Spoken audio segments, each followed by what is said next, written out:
يلا نجهز عطر مهرة مع بعض. هاي، انا كوكب الشرق في الامارات، واللي ما يعرفش عطر مهرة فهو البيست سيلر عندي، لانه بكل بساطة بمسك الرمان، وهو اقوى مسك فرموني حريمي انثوي.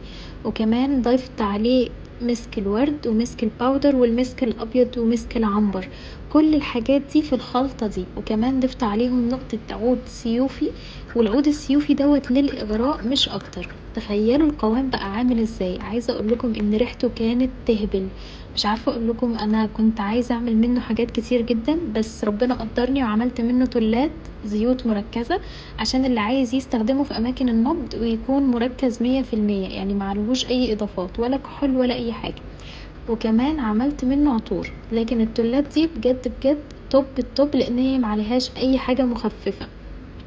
وطبعا خليت الجزء اللي فاضل عملت منه عطر مركز، ريحته قوية جدا والتركيز بتاعه عالي جدا، اكتر من 30%. وزي ما انتوا شايفين كده حطيت كمان مثبت للعطور. المثبت دوت معترف بيه، كمان مش ضار ابدا على البشرة. لكن العطور عموما يا جماعة احنا بنستخدمها على الهدوم بس، مش على البشرة. فعشان كده خدوا بالكم، لان عموما مش صح ان احنا نستخدم العطور بالكحول على الجلد او على البشرة، احنا بنستخدمه على الهدوم.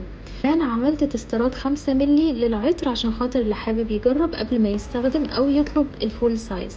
كمان انا عاملة منهم الفول سايز، منهم نوعين، واحد 50 ملي وواحد 100 ملي.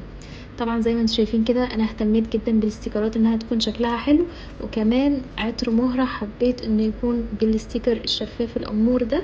وقولولي انتوا رأيكم، اللي حابب يتواصل معايا او يجربه يبعتلي على الواتساب اللي موجود في البايو.